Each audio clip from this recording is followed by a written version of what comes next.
Hello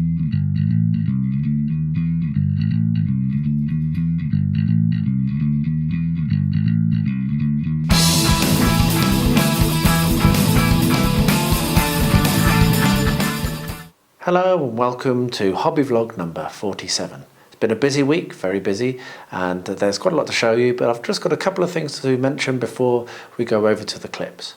First of all, something arrived today which I've been looking forward to for a very long time. There was a Kickstarter a while back called Sabre and Blood, which I loved the concept of, from a Polish company. Unfortunately, it didn't actually fund and they cancelled, and now I believe that they are running a fundraiser on a Polish site, but they've no particular plans as of yet to come back to English language, which is a huge shame. And I've been a big fan of theirs, and because I've been a big fan of theirs, they sent me the miniatures to review and have a look at, and I've got a print and play which I'll be taking down to a print shop now the miniatures have arrived, and you can be sure that that will be appearing on the channel, so I'm massively excited. I'll be painting these up and then getting a game. The second thing to mention is I am taking part in a role-playing game with a bunch of guys from a Discord I'm a member of. I will pop a link to the channel on the screen now. I believe it's going to be October the 10th, and it's run by some Americans, so for me I'm going to be jumping up at 2 AM to get involved playing Call of Cthulhu, and I'm really excited. I'll mention this a couple more times, but the channel is called Game On, and it would be wonderful if some of you could join if it's in the right time zone. Should be a lot of fun. I've already spent some time this week writing up my character. I've been on a video call with the Games Master, Justin, I believe. If I've got your name wrong, huge apologies. I am very terrible at names. But yeah, we've built a character. I'm excited to play it. First real role-playing experience for me for many, many years, so that's going to be really awesome. And finally, I promise you, this intro is a long one, but yep, there's a fair few things to mention. I'll just grab it now. I go on quite a lot about safety, and one of the things that's been irritating me most about my cutting is I only had a 30cm long safety ruler. I now have this. Look at that. You could probably do damage with that. This is 1 meter long. It's got a really good solid handle. It's got a non-slip underneath, so you're not going to risk cutting yourself when you're cutting your XPS or whatever you're cutting with this. So I will also try to remember to pop a link in the description below to where I got this from on Amazon. It wasn't cheap, but now I have something which is going to keep my fingers safe no matter how big the cut is I need to do, pretty much. So anyway, enough rambling. Huge intro, nearly 3 minutes, way too long, whatever. I hope you've watched it, I hope you've enjoyed it, and now I will pop back to earlier in the week beard, and I'll see you again at the end. It's time to do another application of the glow-in-the-dark paint. I won't run the camera for while I'm doing this. I'll use exactly the same technique. I'll get myself my cocktail stick, and I will just very, very carefully run it in through the cracks.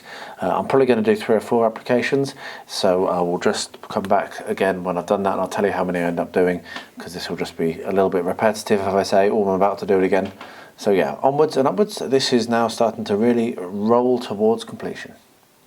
Next up, for these trees, I'm going to build up the rest of the trunk. So I'll do this as well with the air drying clay that you can see at the back here.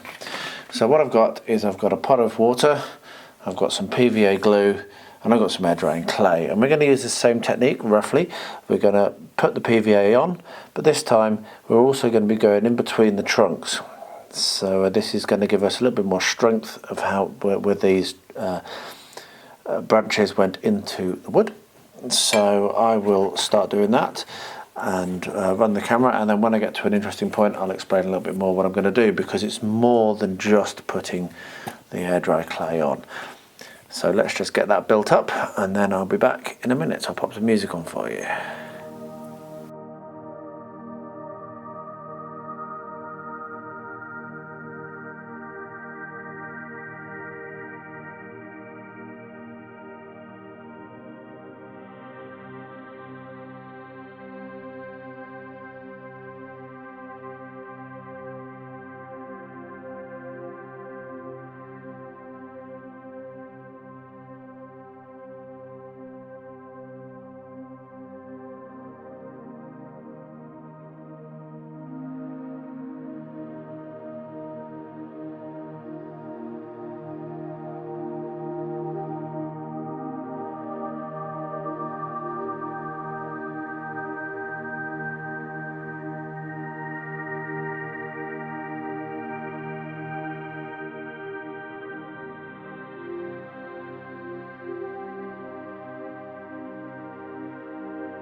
So there we are. I'm now going to quickly wash my hands and then I'll show you the next step. Now the reason I wash my hands is I'm now going to have this tool, which is a pretty standard tool for carving in clay. So it's a sculptor's tool. And what I'm going to do is I'm going to draw this down, and if you did notice that I did actually put more clay around the base as well. This is both to increase the stability because we've now made this a little bit more top heavy, but also so that we can do this scraping, the striations, stripes. Try and keep my hand out of the way of the camera. It's quite hard with where I've set it, which is a bit silly. Maybe I could do this left-handed. How about I show off how ambidextrous I am or not? But anyway, yeah, so what we're looking at doing is we're looking at putting in the lines and the stripes that are going to give the texture to the bark, and it's as simple as this. So yeah, you can do this with your strong hand. You don't have to do it left-handed like I am if you're right-handed. But it's going alright because it wants to be a bit messy. You're looking at making this look like a really gnarled old tree. And there we are, simple as that. We now have a gnarled old tree. I'm actually going to make use of that little bit that I pulled off just to strengthen that there. Push down in there. Just make sure that you're packing it in as well, because this is actually, like I've said, acting as a little bit of extra support for the branches. So now that's there, I'm going to leave that to dry overnight, and I'll bring you back for the next step, which is going to be probably painting, maybe foliage, I'm not sure. We'll see. Anyway, there we are, that's the trunk. Now we come to the next step of painting, and as you can see I've got some Winsor & Newton burnt umber. What I'm going to do is attempt to first of all squeeze it out onto my plate, but I normally use this not via that method. I normally take the lid off, and so in a second I realise that's just too clogged. Take the lid off and I'll make use of it that way. And my plan here is to make a wash which I'm going to put over the top of the thatched part of the build. Now I didn't need that much paint but anyway, so I've got my pot of water and I'm going to water that down quite substantially using my brush and turn it into quite a thin wash, and then when that's done I will be putting that all over the thatched area of the roof, as I say. And I'm going to precursor here a little bit. This worked really well and saved my backside really because of the badly chosen primer. So yeah, that's what I'm doing here, is applying a heavy wash of burnt umber from Winsor & Newton over the whole of the roof.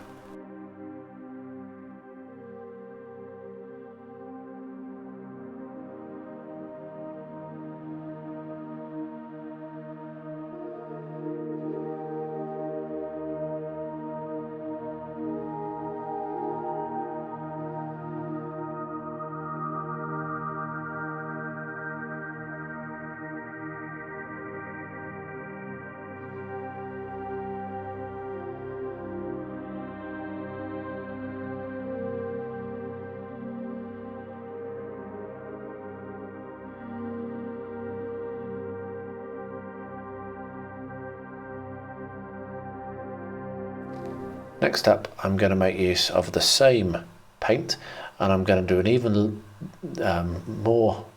thinner wash, try and find the words, and wash it over all of the brickwork. This is to really put some grime on this building. It's not supposed to be new, and to hopefully get deeper into the recesses than I was there. So a very light wash with the Winsor & Newton over the outside.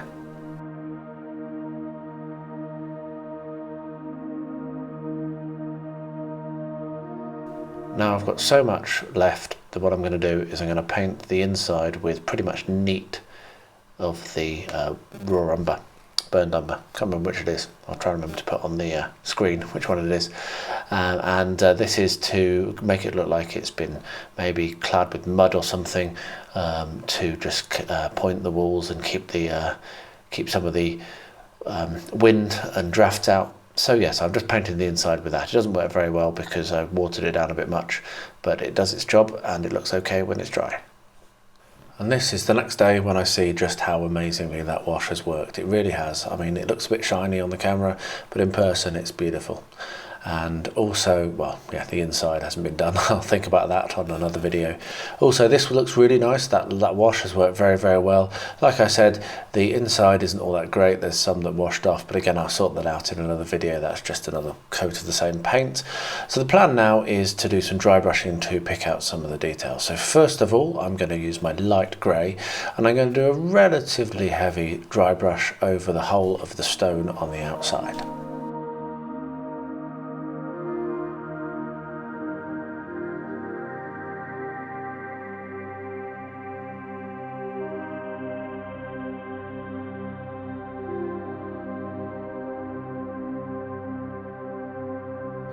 Next up, I'm going to use some of this very bright yellow, almost white yellow, to dry brush over the top of the thatch. So the idea here is just to kind of bring out the final details, and I end up doing quite a heavy dry brush as well on this, and it does really, really work. It just makes it pop a little bit more. So yeah, another dry brush with some bright yellow.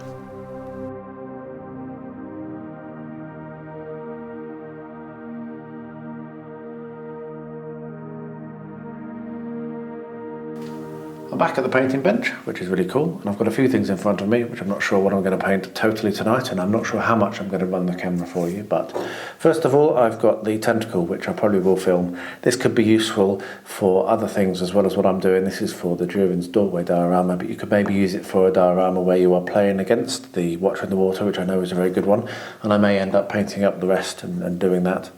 And I've pulled out some colours. I've got dark sea blue, I've got blue grey pale, easy for me to say, and I've got medium sea grey. And then the other miniatures I've got out are the two kelpies, which you've already seen on the video. I've got the sticks, something of the sticks, whatever, from Reaper, and I've got this mermaid, who I think maybe needs just a little bit of a touch up on the priming before I do anything. And then last but not least, I've got this particularly beautiful fish, which is definitely going on the diorama for Battle Games in Middle Earth.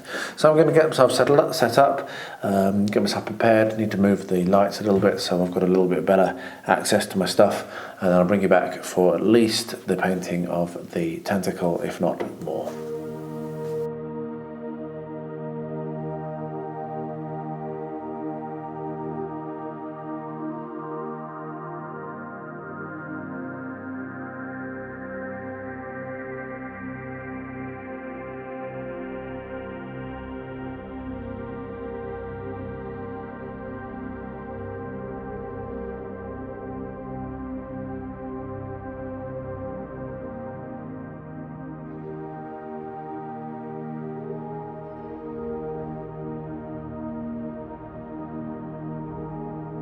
Now I need to paint the trees, and I've ummed and ahed a little bit, and I've realised that by having these done with the soft wood of balsa wood, it means that I can stick a cocktail stick in the bottom and then pin them to some polystyrene, and I've got a ready-made place for them to dry when I've painted them. I'm going to be using my raw umber initially from Winsor & Newton, which, if you've watched other videos of mine, you'll know I've managed to clog the bit where you actually get the paint out of, but that's fine because I normally use the lid as a makeshift wet palette or dry palette anyway, which is probably why it's clogged. So what I'm going to do is I'm just going to come along and I'm going to paint that all over. Now this is definitely not the colour it's going to end up, it's way too dark, but it's going to be a very good colour to start with. And I'm going to paint it on all over everything, including the branches that I'd already painted in a kind of reddy brown. The reason I primed the original branches was so that if I miss anything it didn't matter, because I knew that these were going to be quite closely packed, and as you can see they really are. So I'll get that done. I will pop some music on or skip ahead or something, but once this is painted then we'll come back and we'll add some more colours to it, and I'll bring you along for that step as well. So, onwards.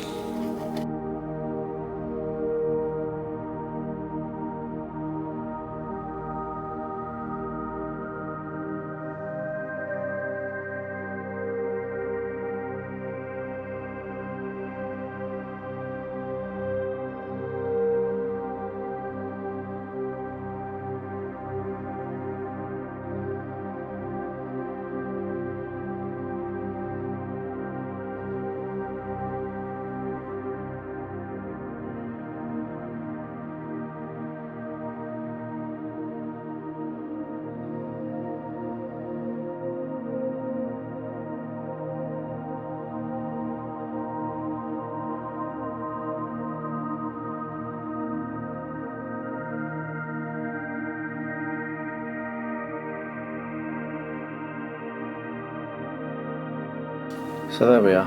I'll let that to dry and maybe come back and have to touch up a few areas, which maybe the white will still be showing through. And when that's ready and done, I'll come back and show you the next colour I'm going to put on, because in the picture these are actually quite light coloured, though if you look at this how it is now, if you were trying to do a oak or something which is supposed to be a dark wood, that is working out really nicely. It'll be even better when it's dried, so I'm really quite pleased with that. So hopefully that's this is going to work out better again than I thought it would. I have just taken delivery of the Watcher in the Water, which was out of stock for quite a while, and they sent me an email to say it was back in, so I grabbed it along with the Best of White Dwarf magazine and a couple of other miniatures. And I'm going to try to make this as another speed build, because I want it for another build I'm working on, the Battle Games of Middle-earth. Actually, I was hoping to do it as part of that video.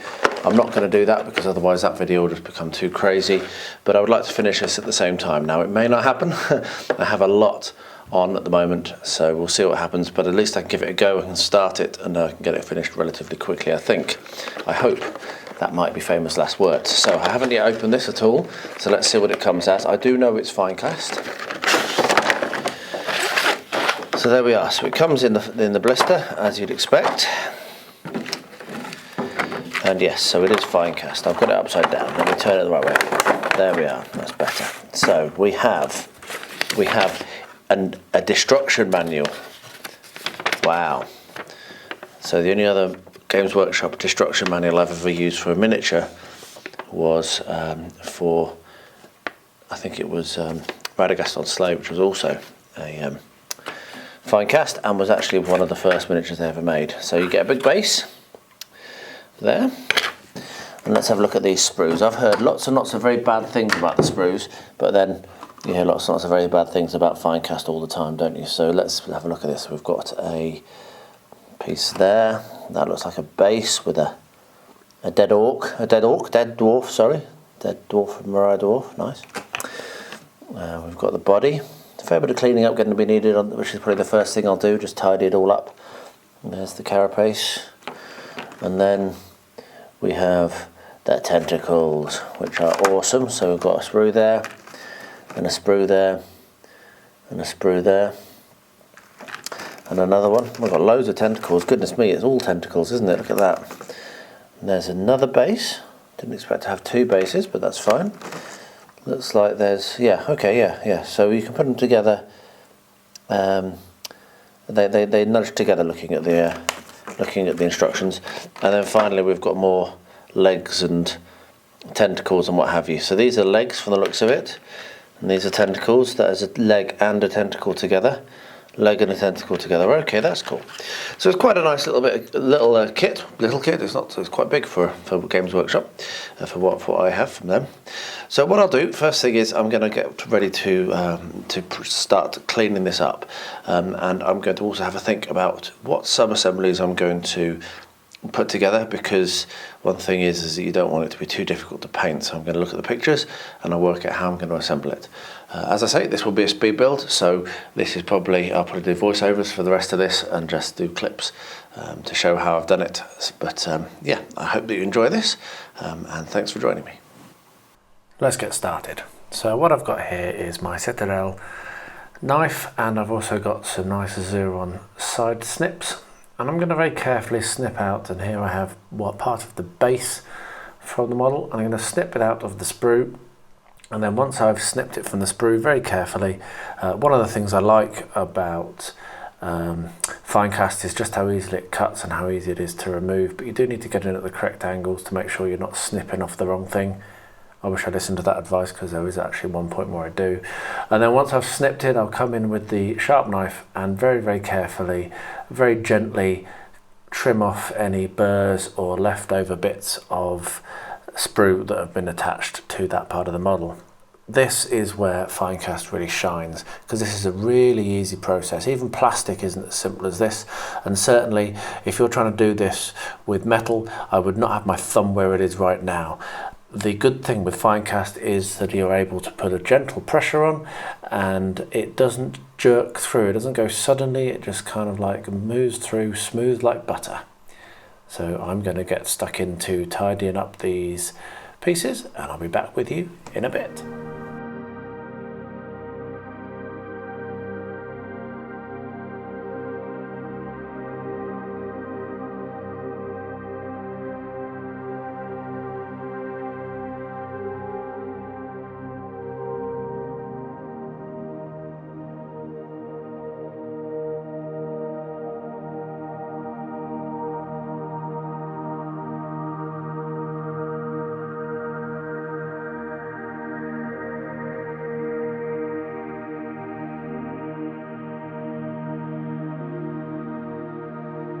Next up, we're going to look at the body, which is a slightly more challenging tidying up job. So I just thought I'd bring that along on this video as well and show you. Again, a lot of people really curse at Finecast, but I do really like working with it. And this will give you a really good demonstration of why. It was really easy to tidy this up. Now, what I normally end up doing when I'm tidying Finecast, because there is a lot to tidy, it's just very easy to do. So I'm not pretending that there's not a lot of cleanup required. But if you've got a very sharp side cutter and very sharp hobby knife, it's easy. What I'll do, as you just saw then, is I will rotate the model and I will look and look and look, and I just take some time. Maybe I've got some music on or I'm watching a video or whatever, just chilling out, and I'll just rotate the model around and around until I see another bit that needs to be cleaned up, and then I'll very carefully scrape it off and then move on to the next bit and the next bit. It's a really calming thing to do, and I find it far easier than metal models, which I love. Don't get me wrong, I love metal models, but metal models, you're always taking your fingers into your own hands in terms of cleaning up like this. With Finecast, it's just a dream. It's easy. So yeah, I'm a big fan of Finecast. I know that's quite a controversial opinion, but that's just my attitude. So yeah, rotate, look, there's some, right, quick clean, get it done, right, rotate again, right, where's the next bit, okay, clean. And after not very long, you have a model that is ready for assembly.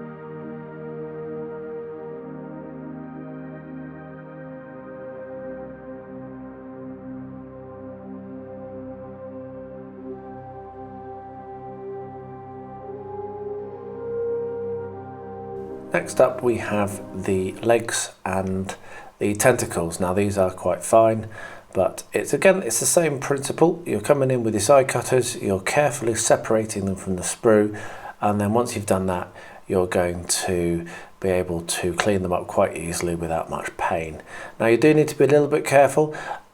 During this, I accidentally snipped off the little knock that allows you to connect the leg to the body easily of one of the legs only. However, that turned out, as you'll see in a bit, to be a little bit of a blessing in disguise.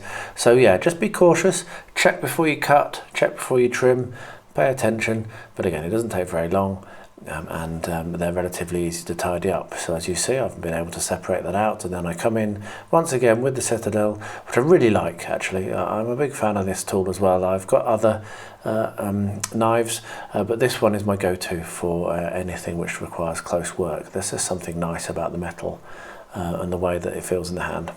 So yeah, I'll clean this up, and we're getting closer and closer to assembly. I'm sure you're happy to hear.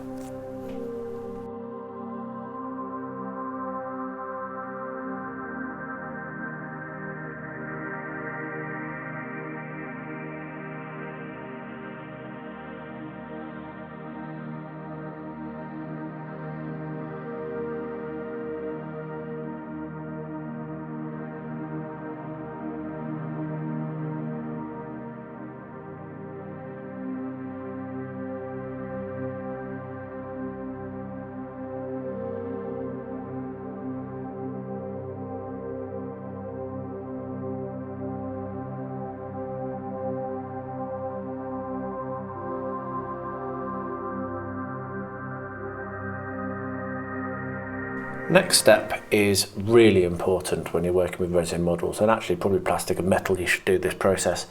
Clean them, wash them. They come with a release agent which can actually release your paint off the model. So if you don't do this, then you might end up with your paint rubbing off and certainly not be very hard wearing. So I take some washing up liquid. This water that I'm pouring in now is not boiling water. It is hot water from the tap, but it is certainly not too hot to put my hands in. You don't want it to be too hot, particularly with fine cast, because it will bend. That's one of the ways you can get fine cast to go into shape if it's slightly out of shape. And then I've got an old toothbrush, so I'm going to come in here and I'm going to scrub each piece, and then once I'm happy that I've scrubbed it enough, I will drop it into the clean water, and then just out of shot I actually have, I'm going to bring it into shot, I actually have some paper towel which I use to dry it on. So it took a second to grab it there obviously, but I'm just going to drop it onto some paper towel. And then once all of this was cleaned and all of this was done, I then spread them out again onto a new paper towel, because that one got very, very wet, and put them in the sun, because today, the day I did this was a sunny day, and I didn't dry them actively. I just let them dry in the sun, which I think is a better way of doing it. And if it's possible, you should do, because you will risk breaking or damaging a miniature if you're rubbing them really hard with anything. So yeah, clean your models, then rinse them off, and then let them dry.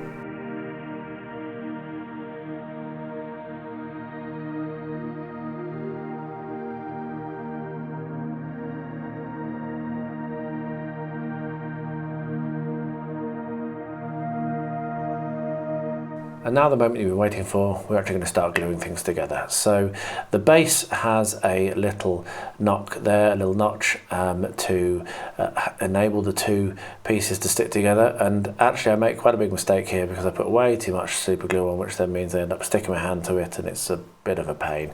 But generally, gluing together of fine cast miniatures is quite easy, because the super glue takes to it really nicely.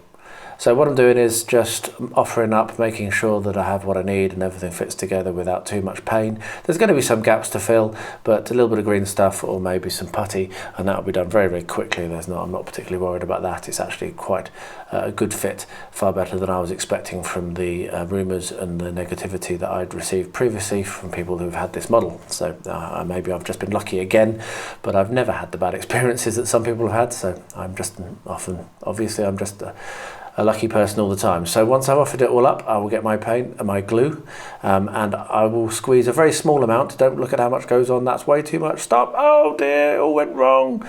Yeah, that was too much, and yeah, it all went wrong. So I'll glue these pieces together and yeah, leave them to dry, and then we'll come back to do the legs.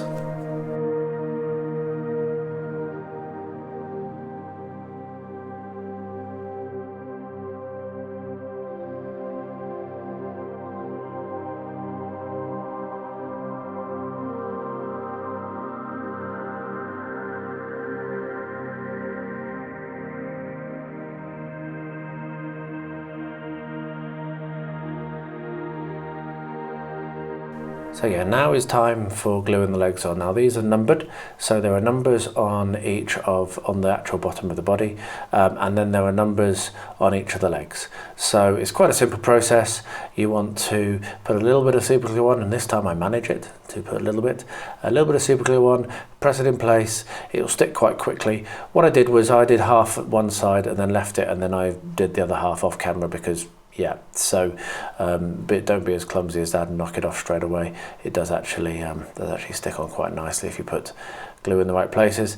So yeah, so I did half the model, and then later on off camera I did the other half, the other legs, just so it was easier when it dried.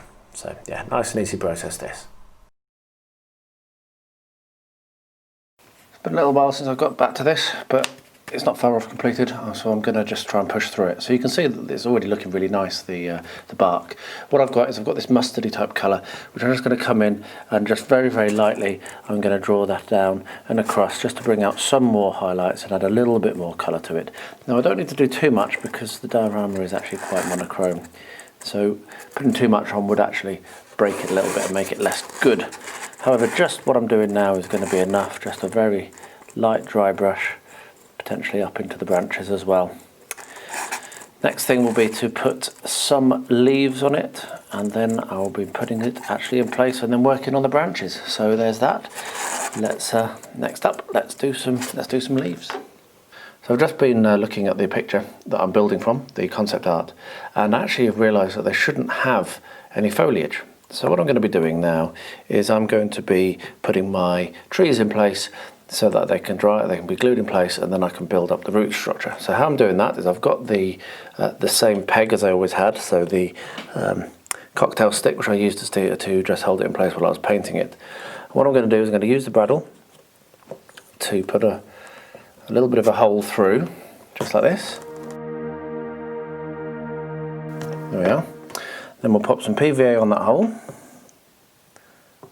so that when the skewer goes through, it glues, and then we'll put a bit of PVA around the edge, and I probably will need to come in with a little bit of air dry clay, which I'll do off camera, because yeah, just to kind of fill that gap and wedge it and make it so that it dries in the correct direction that I want it to, so not leaning too far forwards, because it's a little bit uneven. But that's how I'm going to do that. So what I'm going to do is I'm going to get some air dry clay, and I'm going to come in and just build up a little bit around the base like that.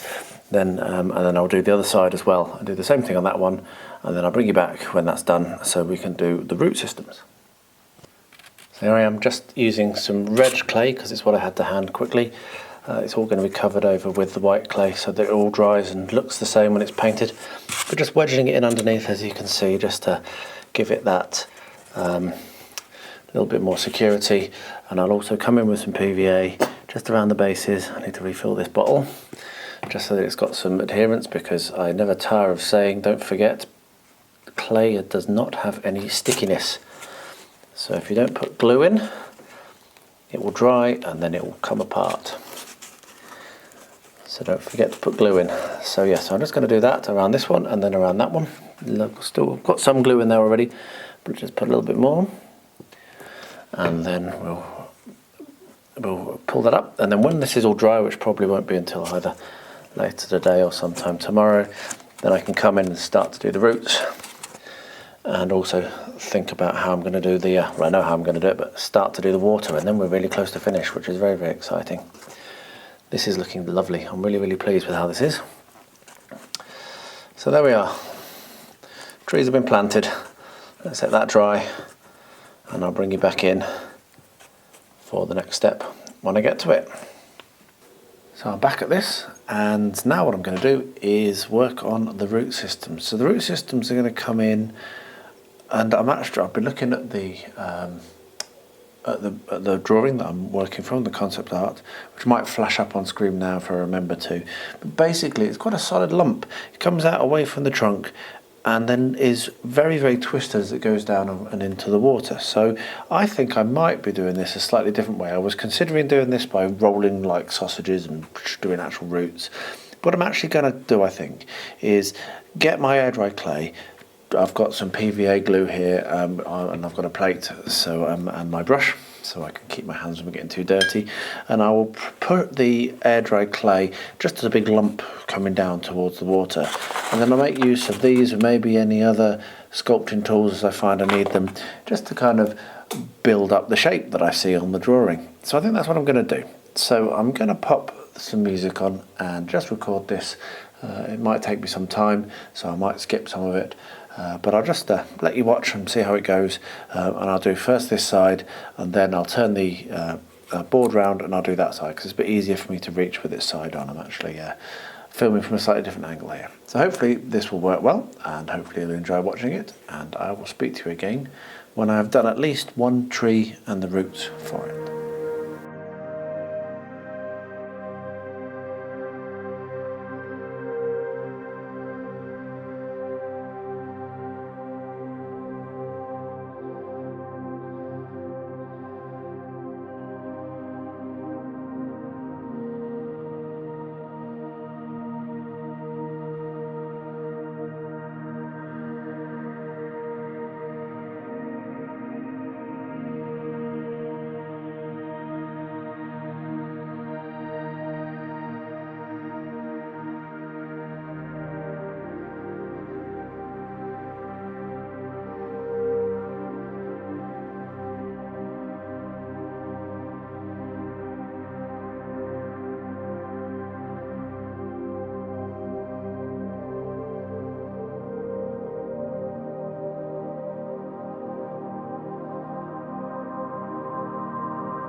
Okay, I'm relatively happy with that. That took about 5 minutes of crafting, which isn't too bad, quicker than I expected. I'm now going to rotate the board and work on the other side, but I probably won't film that because it'll be basically the same thing. I'll let that dry and then bring it back and show you me when it's painting time. So we're getting closer to completion, very, very exciting. Next up, we're going to paint the roots because this is now nice and dry, it's been left overnight. I'm pretty happy how they're looking. So what I've got is I've got just a old brush and the raw umber from Newton and Windsor, and so I'm just going to quickly paint that over in exactly the same way as I did for the rest of the trunk. And when that's done, I'll leave that to dry, and then I'll come back in and I'll dry brush it again with the same kind of mustardy colour. And then we're ready for the water, which is a bit I've been looking forward to the most in this whole build. Actually, no, probably the glowing paint was the thing that excited me the most. But the water's very, very close. So we'll get the watcher done and then put the water around it. So I will finish painting this. As you can see, it's not really a very revolutionary technique. And I will bring it back for the dry brush a bit later on today, because yeah, running out of time, as I often do. These really are starting to look really good. However, I am not happy with that root system. Let me just quickly change the angle of the camera slightly and zoom in, and I'll show you what I mean. If you look at the base, the root of the trunk here, you can see it's quite a dramatic transition. I didn't really get that smooth enough.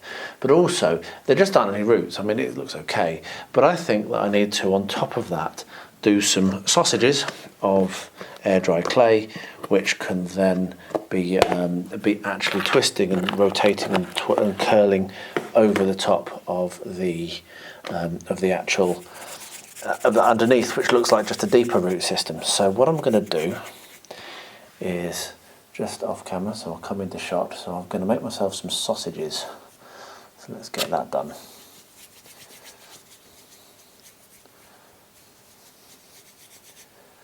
Like so. There we are. Expertly shot there, Beard. Well done. So I'm going to make some sausages and I'm going to put them on. And then when they're dry, I'll get some. I'm not going to do this like completely live because I need to kind of get a little bit closer in than I can with the camera as I've got it set up. I might point it down actually so you can watch and put some music on. But I'll get some PVA, stick them in place, and then they can actually go over the top of each other and build up that 3D, which is what I need. So I'm going to do that. I may very well point the camera down, I may not. You'll know very shortly, and so will I. So these are looking a lot better now. I'm very happy with that. I'll let that dry and then come in and paint it and dry brush it. So to just get a little bit ahead rather than just waiting, what I'm doing now, if I just pan down, is you can see that I've got the I'm going to start doing the watcher now. So this is a tentacle which I bought from eBay, and I've just primed it and put one colour on it, so I think I'm probably going to do a little more to it, but I'm not sure. It's looking quite nice even with just that one colour. I might just do a little bit of a dry brush and a light wash actually to recess with the light into the recess. And I've got a lump here of air dry clay, and I'm looking at the actual drawing that I've got, and I think that I might actually be able to get away with just using air dry clay for this. I was thinking about trying to sculpt it using some other materials, but I think air dry clay is going to be enough. So what I might do now is actually put this in place, sculpt it and glue it and let it dry as well at the same time as the roots are drying, which are just up there. And then I can come back to this, build up the water around it, and I'll stick that in at the end once the water's done, because I don't want to spoil the paint job on that, and then I'll paint this finally. That's what I think I'm going to do. So I'm going to fettle around with that now for a bit with some sculpting tools, get it to a shape I like, and then glue it down, and I'll bring you back to show you what it looks like. So now I'm going to be correcting the mistake that I made that I mentioned earlier, whereby I'd actually clipped off the little knock at the end of that, which is supposed to go into the to the final gap there you can see for those tentacles. So what I'm going to do for this, I'm going to pin it, which you can do anyway actually. I think some people might end up pinning anyway for these tentacles, but I didn't bother because I'm going to be putting green stuff and reinforcing it anyway. So I've got myself a pin vise there. I have a really nice pin vise which is very nice and out of shot right now because I was struggling a little bit to do this. I've got a very nice pin vise which has a wooden handle which is really comfortable in the hand. I much prefer it to the other ones I've got, which are either the Games Workshop ones or just generic ones you get on eBay. This one is really comfortable, and there we are. I'm in shot now so you can see what's going on. So I'm going to drill out each of both that part and also on the body, and then when that's done I will show you the next step.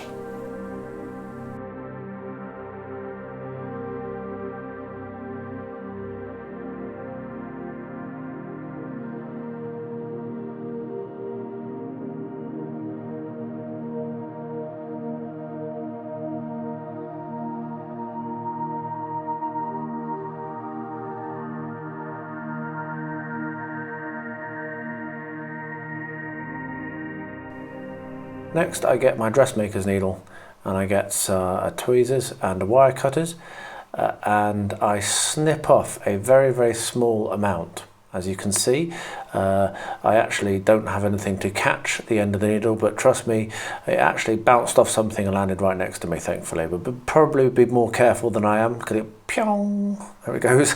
Be more careful than me, because that could cause you some damage if it goes into your eye or whatever. So now we've got that tiny little bit of metal. You can also use a paper clip. I don't have any paper clips, I have dressmaker's needles. And we're going to put a little bit of super glue onto the body, and we're going to put a little bit of super glue onto the end of the tentacle. And then what we'll do is we will push the needle into the tentacle and then join that to the body by pushing the little bit of metal inside the body. So it's quite a simple technique, which is probably quite obvious, but I just thought I'd show it anyway. You may end up wanting to do this for all the tentacles, like I say, but I decided not to. So that is how you go about pinning the tentacles on the Watcher.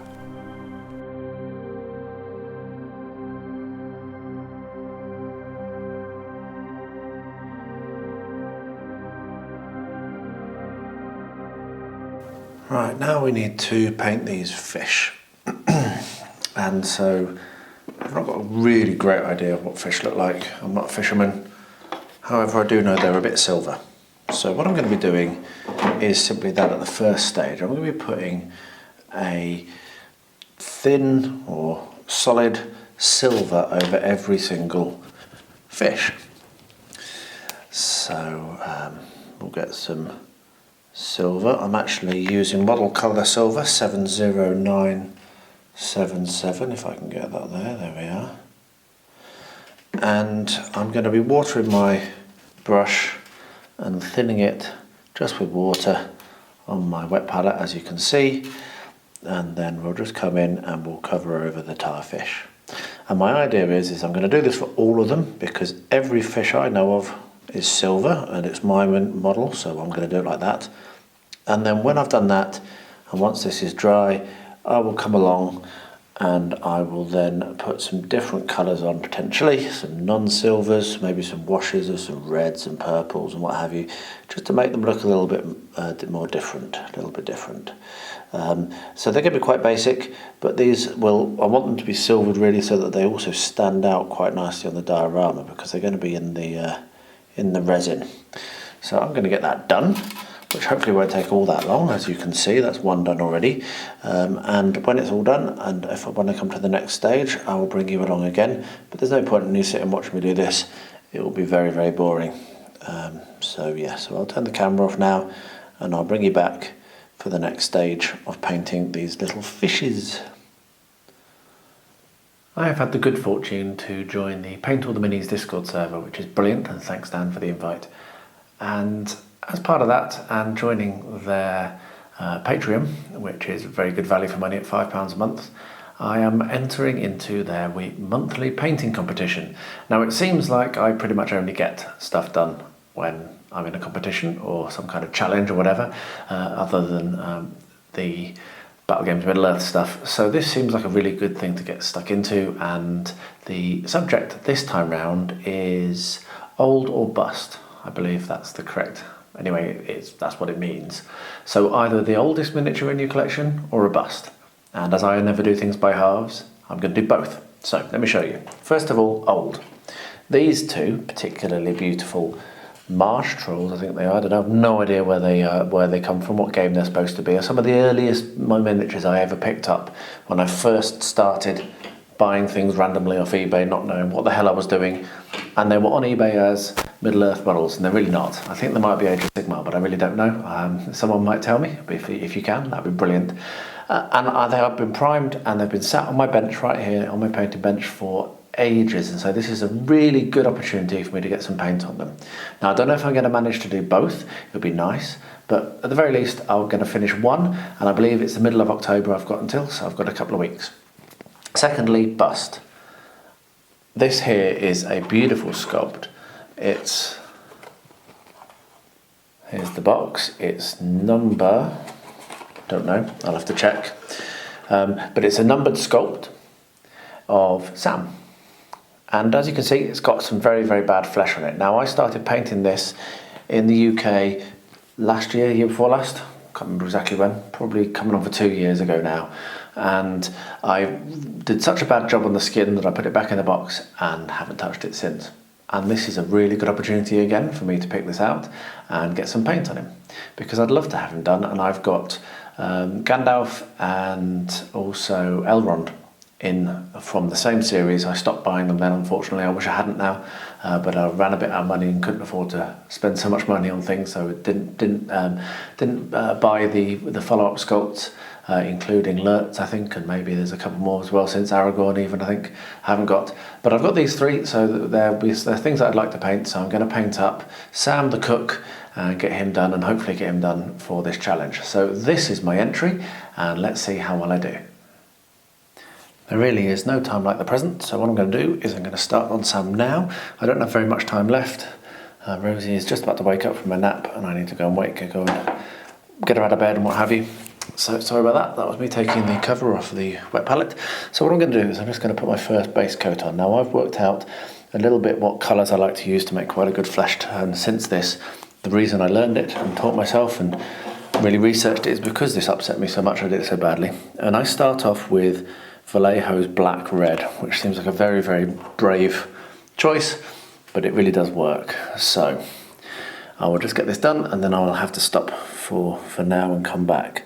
And what we'll do is we're going to put that on, and we're going to put it on quite thin, because I'll probably do multiple coats of this before I start to lighten it up. So that's probably enough for now. I will let that to dry, and I'll come back later or tomorrow or as soon as I can, and I'll do another coat, and I will let you know how many I've done. I probably won't film them all because it will just be a bit repetitive, but I'll let you know how many coats it ends up being of thin coats like this before we have the coverage that I'm looking for, so that I can then move on to the next step.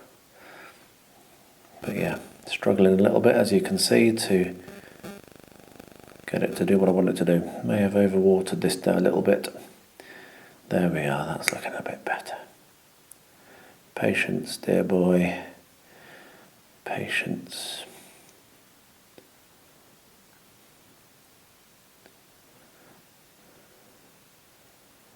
Right. And now I'm going to leave it, and I'll come back to that another time.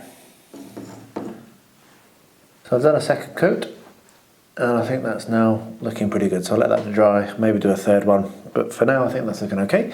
So what I'm going to do is I'm going to start on these two river trolls, which I'm very excited about. So the first off I'm going to do is this one here. I'm going to name them during this process as well, so we'll come up with some names. And I'm going to just do a wash over his skin. And this is going to be done using German uniform. German uniform, there we are. If that's going to focus, I'm not sure. Going to bother focusing, there we are, German uniform. So I'll put that onto my wet palette, and I will get that put on in a thin coat. I won't film it all again because yeah, it's all the same, isn't it? But basically using the same brush as I did before, which is now nice and clean, We will put quite a lot of water onto the brush, as you can see, and we're going to come in and we're going to go all over the whole of his skin. Now, I've been looking and looking and looking, and I think that this guy is actually nudie. He's naked. So I don't think he's actually wearing any clothes. I think he's got a little bit of scale, which I'm going to have some fun doing. But yeah, basically he's going to be a green wash going over the top of this guy. And the other guy is going to have a different colour. So I'll get that done, and I'll bring you back to the next step in a short while. Been ages since I've looked at this, but I really do need to get these finished. So what I'm doing is I've got off-white from Vallejo, and I'm just applying it as a very thin filter over those lines I drew on last time I touched these weeks ago, because they're a little bit strong, those lines. And this will just bring it back a little bit. So this is an off-white filter, and it just brings it back a bit, makes it slightly less brutal. Take some of those tide marks. I'm just doing that for all of the sails. So yeah, and then I think probably this first batch of boats will pretty much be done. It's good to get this done. I've been staring at them every time I come down to my painting bench, so I'm just going to quickly get this done now. Well, there you have it.